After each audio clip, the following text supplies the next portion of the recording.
شروع کرتا ہوں اللہ کے نام سے جو بڑا مہربان نہایت رحم والا ہے۔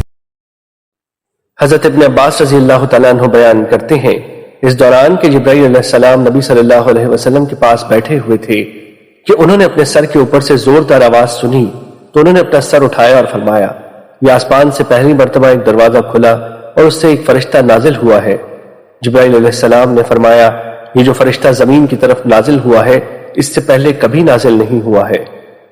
اس نے سلام عرض کیا تو کہا، آپ کو 2 نوروں کی خوشخبری ہو، وہ آپ ہی کو عطا کیے گئے ہیں، آپ سے پہلے کسی نبی کو نہیں دیے گئے۔ سورہ فاتحہ اور سورہ بقرہ کی آخری 3 آیات، آپ اور آپ کے متبعین ان دونوں میں سے جو حرف دعا پڑھیں گے وہ آپ کو عطا کر دیا جائے گا۔ مشکات المصابیح حدیث نمبر 2124۔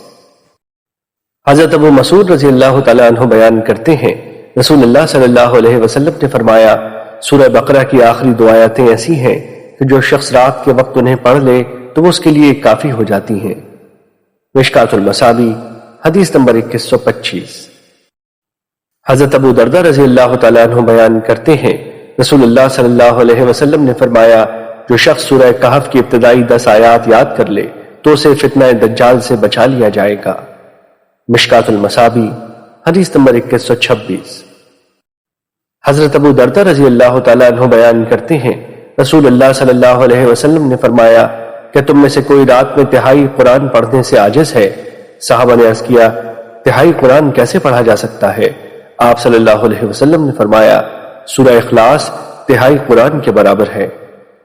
مشکات المصابیح حدیث نمبر 2127۔